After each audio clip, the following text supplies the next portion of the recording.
ආයුබෝවන් දුවේ පුතේ. අද අපේ මාතෘකාව ත්‍රිකෝණයක කෝණ. අපි කතා කරමු ත්‍රිකෝණයේ හා සම්බන්ධ අභ්‍යන්තර කෝණයි බාහිර කෝණයි සම්බන්ධයෙන් අද කතා කරනවා. ඊට කලින් ශ්‍රේණියන් වලදී ඔයාලා ඉගෙනගත්ත විෂය කරුණු කීපයක් මුලින්ම මම මතක් කරලා දෙන්නම්. මෙතන තියෙනවා සරල රේඛාවක් මත පිහිටි බද්ධ කෝණ පරිපූර්ණක වේ. ඒ කියන්නේ මොකද්ද පුතේ? අපි දන්නවා සරල රේඛාවක කෝණයේ අංශක 180යි. ඉතින් මේ සරල රේඛාවක් මත මෙහෙම බද්ධ කෝණයක් පිහිටුවොත් මෙතන බද්ධ කෝණ දෙකක් තියෙනවා පුතේ. එතකොට මේ බද්ධ කෝණ දෙකේ ඓක්‍ය x ධන y සමානයි අංශක 180යි. ඊළඟට බලන්න ලක්ෂයක් වටා කෝණවල ඓක්‍ය අංශක 360ක් වේ කියලා තියෙනවා. හරි. මම මෙතන ඒකත් මතක් කරනවා නැවත වතාවක්. මෙතන A B C D E කියන මේ ලක්ෂ්‍ය වටා තියෙන කෝණ පහේම පුතේ ඓක්‍ය අංශක 360ක් වෙනවා. ඊළඟට ඔයාලට මතක ඇති මේකත් සරල රේඛා දෙකක් ඡේදන වීමෙන් සෑදෙන ප්‍රතිමුඛ කෝණ සමාන වේ. මෙතන ප්‍රතිමුඛ කෝණ දෙකක් තියෙනවා x කියලා. මේ x කියන උඩින් තියෙන කෝණය විශාලත්වයට මේ යටින් තියෙන කෝණ විශාලත්වයත් සමාන වෙනවා. ඒතර අනිත් පැත්තෙන් තියෙන කෝණ දෙකක් පුතේ අනිවාර්යයෙන්ම මෙයාගේ විශාලත්වයට මෙයා සමාන වෙනවා. ඊළඟ කරුණ මතක තියාගන්න ඕනේ ඔයාලා සමාන්තර රේඛා ආශ්‍රිතව ඔයාලා ඉගෙන ගන්න ඇති ඒකාන්තර කෝණ ගැන, එතකොට අනුරූප කෝණ ගැන සහ මිත්‍ර කෝණ ගැන. ඒ දැනුමත් අපිට මේ පාඩමේදී වැදගත් වෙනවා. දැන් අපි කතා කරන්න යන්නේ ත්‍රිකෝණයක අභ්‍යන්තර කෝණ පිළිබඳව. අපි දන්නවා කලින් ඉගෙනගෙන තියෙනවා ත්‍රිකෝණයක අභ්‍යන්තර කෝණයන්ගේ ඓක්‍ය අංශක 180යි කියලා. නමුත් මේ 180 ඇත්තටම එනවද නැද්ද කියලා අපි ක්‍රියාකාරකමක් හෝ උපකිරීමක් කරේ නැහැ කලින් පන්තිවලදී. දැන් මම කරන්න යන පුතේ මෙතන තියෙන නිල් පාට ත්‍රිකෝණයක්. ඒකේ කෝණ තුනක් තියෙනවා. ඒ කෝණ තුන මම කරගෙන තියෙනවා x y z කියලා. ඊළඟට මම කරන්නේ මේ වගේම ත්‍රිකෝණ තුනක් හදා ගන්නවා. කපාගෙන කඩදාසියක ඔයාලට කරන්න පුළුවන් මේක. කඩදාසියකින් කපාගෙන පුතේ මේ කෝණ තුන මෙන්න මෙහෙම එකිනෙකට සම්බන්ධ කරගන්නවා. දැන් මම මෙහෙම එකක් තියෙනවා. ඊට පස්සේ මේ z කෝණයට මෙතන තියෙන මේ z කෝණයට පුතේ මෙන්න මෙහෙම x කෝණය සම්බන්ධ කරනවා. ඊට පස්සේ තවත් මම තුනක් කපා ගත්තනේ මේ වගේ ත්‍රිකෝණ. ඊළඟ ත්‍රිකෝණය මෙතනින් තියෙනවා. දැන් බලන්න මේ ත්‍රිකෝණය තිබ්බ පුතේ x කියන කෝණේ y කියන කෝණේ z කියන කෝණේ. මේ කෝණ තුන තමයි පුතේ මම වෙන වෙනම අරන් මෙතන තියෙනවා, මෙතන x කෝණේ තියෙනවා, y කෝණේ තියෙනවා, z කෝණේ තියෙනවා. මේ තුනම පුතේ අපි කඩදාසියකින් කපාගෙන මෙහෙම කරන්න පුළුවන්. නැත්නම් පතහා නිර්මාණ පාඩමේදී ඔයාලා දන්නවා කෝණ ඔයාලා නැවත නිර්මාණය කරා. කියන්නේ තියෙන කෝණයක් කොපි කරලා තව තැනක ඇඳලා. ඒ විදිහට පුතේ නිර්මාණයක් විදිහට අපිට ඇඳලා ගන්නත් පුළුවන්. මේ කෝණ තුන එකම කෝණයක් විදිහට මෙහෙම අලවලා හදාගත්තම අපිට පේනවා මෙතනින් නිර්මාණය වෙන්නේ පුතේ සරල රේඛාවක්. ඒ කියන්නේ මේ කෝණේ ත්‍රිකෝණයේ අභ්‍යන්තරයේ මේ තියෙන කෝණ ටික ඔක්කොම එකතු කරාම අපිට සරල රේඛාවක් විදිහට මේ කෝණේ හදන්න පුළුවන්. ඒ කියන්නේ කෝණ තුනේම ඓක්‍ය අංශක 180යි. එතකොට මේක ප්‍රමේයක් විදිහට අපිට කියන්න පුළුවන් ත්‍රිකෝණයක අභ්‍යන්තර කෝණ තුනෙහි ඓක්‍ය අංශක 180ක් වේ. අපි බලමු නිදසුනක්. මේ නිදසුනේ තියෙන පුතේ ත්‍රිකෝණයේ කෝණ තුනක් නම් කරලා තියෙනවා. නමුත් එක කෝණයක් අංශක 60යි කියලා අපිට පැහැදිලිව දීලා තියෙනවා. නමුත් අනිත් කෝණ දෙක තියලා තියෙන එකක් x අනිත් එක 2x. බලමු අපි මේ වගේ ගානක් කොහොමද විසඳන්නේ කියලා. මම ලියා ගන්නවා. අපි දන්නවා පුතේ ත්‍රිකෝණයක අභ්‍යන්තර කෝණ සියල්ලයිගේම ඓක්‍ය අංශක 180යි කියලා. මම ලියනවා x ධන 2x ධන අංශක 60 සමානයි අංශක 180යි කියලා. ඊට පස්සේ මේක අපි සුළු කරගෙන යනවා. 60 එහා පැත්තට ගන්න තුරුරින් 60ක් වෙනවා. එහා සුළු නම් පුතේ මේ පැත්තෙන් x ධන 2x එකතු වුණාම 3x වෙනවා. 3x සමානයි 120. දැන් 3x x කරගන්න අපිට පුළුවන් දෙපසම 3ෙන් බෙදන්න. ඊට පස්සේ අපිට ලැබෙන පිළිතුර x සමානයි අංශක 40යි කියලා. දැන් x ගේ පිළිතුර අපි ලබා ගත්තා. ඊළඟට 2x කියලා තියෙන්නේ ඒ කෝණේ x වගේ දෙගුණයක් විශාලයි කියලා. එහෙනම් 2x සමානයි 80යි ඒ කෝණේ. එතකොට අපිට පුළුවන් මේ කෝණ ටික සියල්ලම එකතු කරාම අපිට උත්තර එනවා 40යි 80යි 60යි එකතු කරාම 180. තවත් උදාහරණයකට අපි මේක බලන්න පුතේ.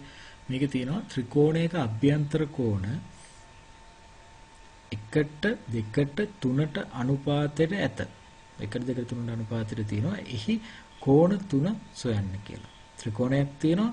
දැන් මෙයාලා කියනවා මේ ත්‍රිකෝණේ කෝණ 3 තියෙන පුතේ පළවෙනි එකනට වැඩිය දෙගුණයක් ඊළඟ කෝණේ ලොකුයි. පළවෙනි එකනට වැඩිය තුන් ගුණයක් ලොකුයි අනිත් කෝණේ. දැන් අපිට මේක අනුපාතයක් විදිහට ලියා ගන්න පුළුවන් කෝණ 3. ඊට පස්සේ අපිට පුළුවන් පුතේ මෙයා භාගයක් විදිහට ලියා ගන්න. මතක ඇති 7 වසරේදී ඔයාලගේ අනුපාත පාඩමෙන් මේක ඉගෙන ගන්න ඇති. අපිට පුළුවන් මෙයා 6න් 1යි 6න් 2යි 6න් 3යි කියලා මෙන්න මේ ආකාරයෙන් ලියා ගන්න. දැන් අපි දන්නවා ත්‍රිකෝණයක අභ්‍යන්තර කෝණ වල අයක 180යි. එහෙනම් පළවෙනි කෙනාගේ අගය හොයන්න පුළුවන් අපිට 180 ගුණ කරනවා 6න් 1. එතකොට උත්තර එනවා අංශක 30. ඊළඟ එක්කනා ගුණ කරනවා 6න් 2. එතකොට අපිට උත්තර එනවා අංශක 60ක්. ඊළඟ එක්කනා ගුණ කරනවා 6න් 3. අංශක 90ක් ආවා. දැන් මේ කෝණ තුනම එකතු කරලා බලුවම පුතේ අංශක 180ක් එනවා. තවත් ආකාරයකට අපිට ඕන නම් මේක හදන්න පුළුවන්. අපි x කියන අගය ගන්න පුළුවන් එක කෝණයක් වෙනුවෙන්. එතකොට 1ට 2ට 3ට කියන අනුපාත වෙනකොට අපිට ගන්න පුළුවන් පුතේ x ඊළඟ එක්කන 2x තුන්වෙනි එක්කන 3x කියලා. මේ තුන් දෙනාගේම එකතුව අංශක 180යි. දැන් අපිට මේක සාමාන්‍ය විදිහට විසඳන්න පුළුවන්. මේ පැත්තට එනවා 6x 180 6න් බෙදුවම පුතේ අපිට උත්තර එනවා අංශක 30යි. එහෙනම් ඊළඟ කෝණේ බලන්න මෙයා දෙකෙන් ගුණ කරනවා. එතකොට අංශක 60ක් එනවා. අනිත් කෝණේ බලන්න 3ෙන් ගුණ කරන්න පුළුවන් 90යි. මේ විදිහට අපිට පිළිතුරු ලබා ගන්න පුළුවන්. හරි. දැන් අපිට තියෙන පුතේ ත්‍රිකෝණයක බාහිර කෝණ සම්බන්ධය. අපි දන්නවා ත්‍රිකෝණයක බාහිර කෝණයක් හැදෙන්නේ ත්‍රිකෝණයක පාදයක් දික් කිරීමෙන් පුතේ එළියට හැදෙන කෝණයට කියන අපි බාහිර කෝණ කියලා. එතකොට ත්‍රිකෝණයකත් පුතේ මේ බාහිර කෝණ සියල්ලේගේම ඓක්‍ය අංශක 360යි. නමුත් දැන් අපි කතා කරන්න යන්නේ මේ එක බාහිර කෝණයක එක පාදයක් දික් කිරීමෙන් පුතේ සෑදෙන බාහිර කෝණයකින් අපිට ලබා ගන්න පුළුවන් විශේෂ අවස්ථාවක් පිළිබඳව බලමු අපි. මේ බලන්න. A ධන B ධන C මේ තුන් දෙනාම ඒ කියන්නේ ත්‍රිකෝණයේ අභ්‍යන්තර කෝණ තුනම එකතු කරාම ලැබෙන පිළිතුර තමයි පුතේ අංශක 180. ඒ වගේම මට පුළුවන් පුතේ මෙතන තියෙනවා සරල රේඛාව මත තියෙනවා බද්ධ කෝණ දෙකක්. ඒක තමයි C ධන E. මේ දෙන්නගේ ඓක්‍යයත් සමානයි පුතේ අංශක 180ට. එහෙනම් මට ලියන්න පුළුවන් A ධන B ධන C සමානයි C ධන E කියලා. පැහැදිලිද? මම මේක කරේ කොහොමද? නැවතත් කියන්න පුතේ ත්‍රිකෝණයේ අභ්‍යන්තර කෝණ වල ඓක්‍ය අංශක 180යි. ඒක මම උඩින් ලියාගත්තා A ධන B ධන C කියලා. ඊට පස්සේ අපි දන්නවා මේ සරල රේඛාවක් මත පිහිටන බද්ධ කෝණ වල ඓක්‍ය අංශක 180යි කියලා. එයත් මම ලියාගත්තා. ඊට පස්සේ මම මේ දෙන්න ලියාගත්තා මෙන්න මේ ආකාරයෙන් A ධන B ධන C සමානයි C ධන E කියලා. දැන් මට මෙහෙම දෙයක් කරන්න පුළුවන්. මේ දෙන්නගෙම තියෙන පුතේ C. මට පුළුවන් මේ C ව ඉවත් කරගන්න. බලන්න. මම ඍණ C යොදාගෙන මෙහෙම දෙපසින්ම C ඉවත් කරගන්න. එතකොට මට පිළිතුරක් එනවා පුතේ A ධන B සමානයි E කියලා. ඒ කියන්නේ මොකද්ද පුතේ? මේ බලන්න ත්‍රිකෝණයේ මේ පාදයක් දික් කරලා හැදෙන බාහිර කෝණය එයා සමානයි පුතේ මේ අභ්‍යන්තරයේ මේ තියෙන මෙන්න මේ කෝණ දෙකට. නේද? හරි. එයාට මොකද්ද අපි කියන්නේ? මෙන්න මේ ප්‍රමේය කියනවා. ත්‍රිකෝණයක පාදයක් දික් කිරීමෙන් සෑදෙන බාහිර කෝණය එහි අභ්‍යන්තර සම්මුඛ කෝණ දෙකෙහි ඓක්‍යයට සමාන වේ. ඒ කියන්නේ මේ බාහිර කෝණයේ අගේ පුතේ මෙයාට සම්මුඛව තියෙන මේ අභ්‍යන්තර කෝණ දෙකේ ඓක්‍යයට මෙන්න මෙයා සමාන වෙනවා කියලා. අපි බලමු පුතේ නිදසුන් ටිකක් මේ සම්බන්ධයෙන්. හරි. මෙතන තියෙන පුතේ ත්‍රිකෝණයක් තියෙනවා අනිත් පැත්ත නිකන් වෙනස් විදිහකට තියෙන අපිට හොයන්න තියෙනවා පුතේ x ගේ අගය හොයන්න තියෙනවා y ගේ අගය හොයන්න තියෙනවා z ගේ අගය හොයන්න තියෙනවා. හරි. අපි බලමු අපි පහසුවෙන්ම කවද ඉස්සෙල්ලාම හොයන්න පුළුවන් කියලා. අපිට පුළුවන් x ගේ අගය හොයන්න පුතේ. කොහොමද? මෙයා සරල රේඛාවක් මත පිහිටලා තියෙන බද්ධ කෝණයක්. මේ වරහන් දාලා මම තිත් ටිකක් තියලාගෙන එතන ලියවෙන්න ඕනේ. මේක 125 ධන x සමාන 180ක් වෙන පුතේ සරල රේඛාවක් මත පිහිටි බද්ධ කෝණ නිසා. එතකොට අපිට මෙයා සුළු කරගන්න පුළුවන් 180 125 එහාට ගෙනියනවා x සමානයි 55යි. එතකොට x ගේ අගය 55යි. ඊළඟට අපිට හොයන්න යන්න පුළුවන් කාවද? y ව. එතකොට y ව හොයන්න පුතේ මෙතන බලන්න මම කරලා තියෙන විදිහ මේ y සහ අපිට මතකයි කලින් ක්‍රමයෙන් ඉගෙන ගත්තා ත්‍රිකෝණයක බාහිර පාදයක් දික් කිරීමෙන් සෑදෙන බාහිර කෝණය එයාට සමගෝ තියෙන මේ කෝණ දෙකේ ඓක්‍යයට සමානයි කියලා. එතකොට 125 සමානයි 125 සමානයි 80 ධන y. එයයි අනාර ප්‍රමේය හේතුවෙන්. ඒක මම ලියාගෙන ඊට පස්සේ මෙයා සුළු කරගන්නවා. සුළු කරගත්තම මට ලැබෙනවා අංශක 45. ඊළඟට මගෙන් අහනවා z කීයද කියලා. z හොයන ක්‍රම දෙකක් තියෙනවා පුතේ. දැන් අපි දන්නවා y ගේ අගය. එතකොට අපිට ඕනනම් පුළුවන් මෙතන සරල රේඛාවක් තියෙනවා. සරල රේඛාවක කෝණ 180යි. 180න් මේ y වල අගය අඩු කරලා z හොයන්න පුළුවන්. එහෙම නැත්නම් ඇත්තට මේ z කියන්නේ පුතේ බාහිර කෝණයක්. එතකොට එයාට සම්මුඛව තියෙන පුතේ xy මේ අංශක 80යි. මේ දෙන්නගේ ඓක්‍යයත් මේ z සමාන වෙනවා. එතකොට අපිට ලියන්න පුළුවන් z සමානයි 80 ධන x.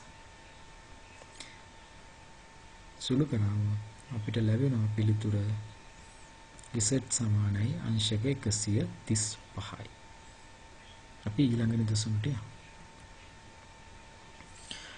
මෙහෙම නිදසුනක් දීලා තියෙනවා. හොඳට බලන්න පුතේ මේ පින්තූරය දිහා. රූපේ දී ඇති ABC ත්‍රිකෝණේ මෙන්න මේ ත්‍රිකෝණයේ ABC කියන ත්‍රිකෝණේ AB පාදයේ මත x සහ y ලක්ෂ පිහිටා ඇත.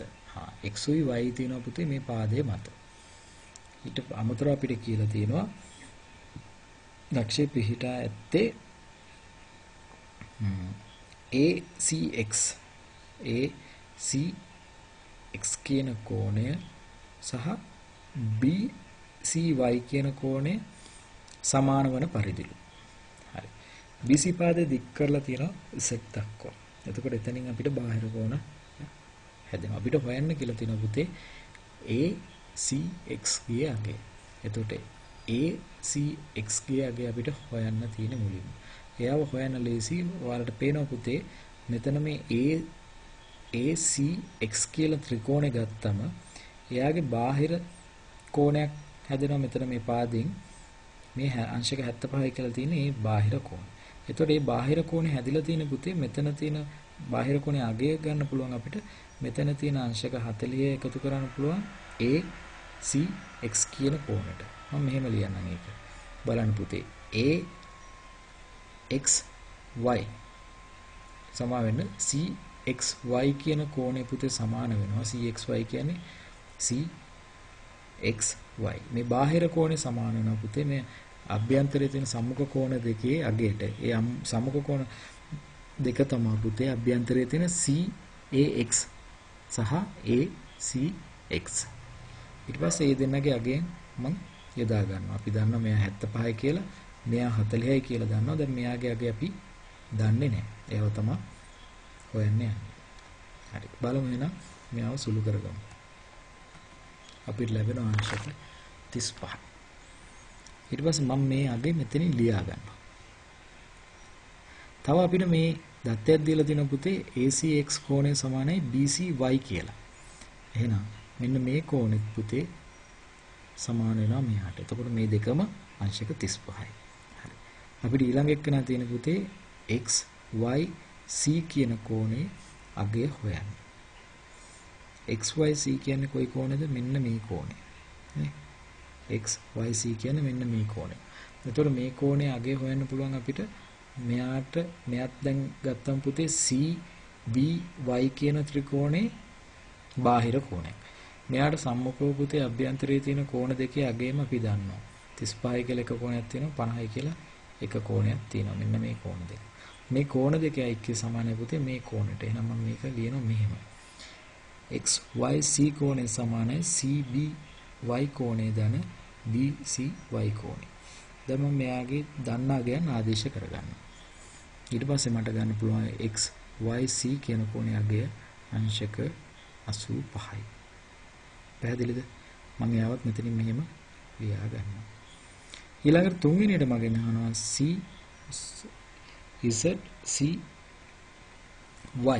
සොයන්න කියලා.